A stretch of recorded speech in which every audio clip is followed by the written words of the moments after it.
السلام علیکم ورحمۃ اللہ وبرکاتہ۔ دیکھیے، جو لوگ نبی کریم علیہ الصلوۃ والسلام کے علم کی مقدار خود مقرر کرنے لگ جائیں، جو نبی کریم علیہ الصلوۃ والسلام کے علم غیب جو اللہ نے ان کو عطا کیا اس کا انکار کریں، جو نبی کریم علیہ الصلوۃ والسلام کے قبر انور کے اندر جو زندگی ہے حضور کی اس کا انکار کریں، جو نبی کریم علیہ الصلوۃ والسلام قبر انور میں اپنے امتیوں کا درود و سلام سنتے ہیں اس سننے کا انکار کریں، جو نبی کریم علیہ الصلوۃ والسلام کی تعریف کی حد مقرر کریں،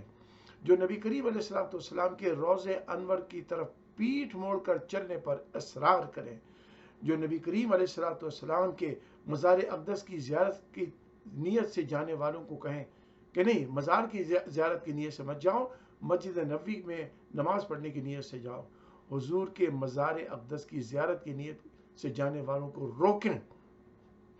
جو لوگ نبی کریم علیہ الصلوۃ والسلام کے توسل کا انکار کریں، جو لوگ نبی کریم علیہ الصلوۃ والسلام کو اپنے ہی جیسا بشر سمجھیں، جو نبی کریم علیہ الصلوۃ والسلام کا اگر نماز میں خیال آ جائے تو کہیں نماز اس سے خراب ہو گئی، جو لوگ توحید کی آڑ میں نبی کے اندر خامیاں تلاش کریں، نبی کے مراتب عالیہ کو چھپانے کی کوشش کریں اور اس میں اپنی زندگیاں بسر کر دیں، ایسے لوگوں کو عید میلاد النبی منوانا، عید میلاد النبی کا ان کو قائل کرنا بھینس کے آگے بین بجانے کے مترادف ہے۔ اپنا وقت ضائع نہ کریں، اپنے نبی کا جشن عید میلاد النبی ڈٹ کر منائیں۔ دنیا میں نبی کریم علیہ الصلوۃ والسلام کے دین کو پھیلانے کے لیے حضور کا تعارف سب سے زیادہ ضروری ہے۔ حضور کی باتیں، حضور کا میلاد، حضور کا میسج،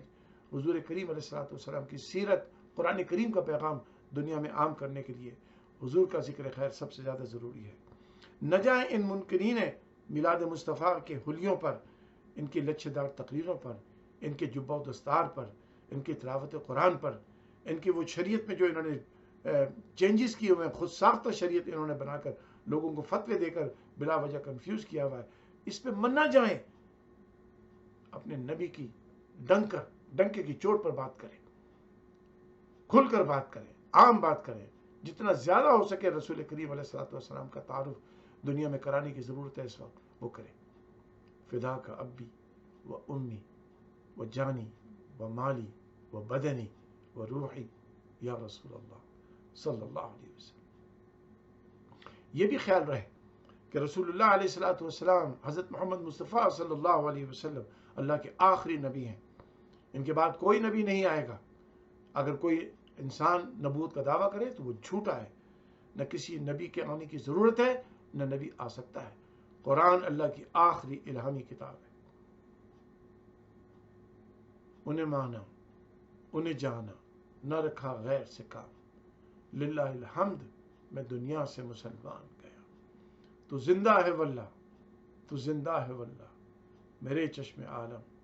سے چھپ جانے والے یا رسول اللہ صلی اللہ علیہ وسلم۔ We love you, we obey you, we obey the Quran that you gave it to us. Please intercede for us on the judgment day.